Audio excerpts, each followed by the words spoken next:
Welcome to let சமச்சிஃபை. நாங்கள் இப்படி தாங்க ரெட் சாஸ் பாஸ்தா பண்ணுவோம். ஃபஸ்ட்டு ரெக்வயர்ட் அமௌண்ட்டில் சால்ட் போட்டு பாஸ்தா போட்டு ஊற வச்சுக்கணும்.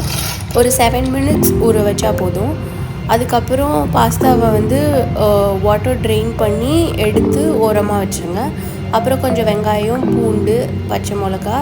நான் ஒரு தக்காளி எடுத்திருக்கேன், நீங்கள் 2 to 3 எடுத்துருக்கலாம். இதை அரைச்சிக்கணும் தக்காளியை. அப்புறம் பட்டர், இதெல்லாம் ரெடியாக வச்சுட்டு தக்காளி அரைச்சிட்டு இப்போ நான் ட்ரெயின் பண்ணி வச்சுருந்த பாஸ்தாவை அசைடு வச்சுட்டு இப்போ குக் பண்ணலாம். ஃபஸ்ட்டு பட்டர் போட்டு அதுக்கப்புறம் பூண்டு, பச்சை மிளகா, வெங்காயம்லாம் போட்டு நல்லா வதக்கிக்கோங்க. வதக்கிட்டு தான் ரெட் சாஸ் அந்த தக்காளி அரைச்சதை ஊற்றணும்.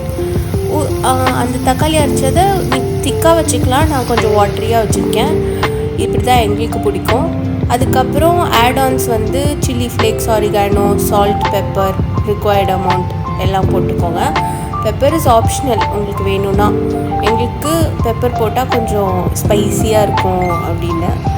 இதெல்லாம் போட்டுட்டு நல்லா அந்த ஃப்ளேவர், டொமேட்டோ ஃப்ளேவர் வர வரைக்கும் நல்லா மிக்ஸ் பண்ணிவிட்டு அதுக்கப்புறம் அசைடாக வச்சுருந்த பாஸ்தாவை போட்டு மிக்ஸ் பண்ணிக்கோங்க.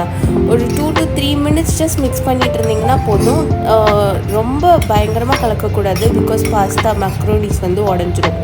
இதில் ஆப்ஷனலாக லெமன் புழிஞ்சு விட்டுக்கலாம்.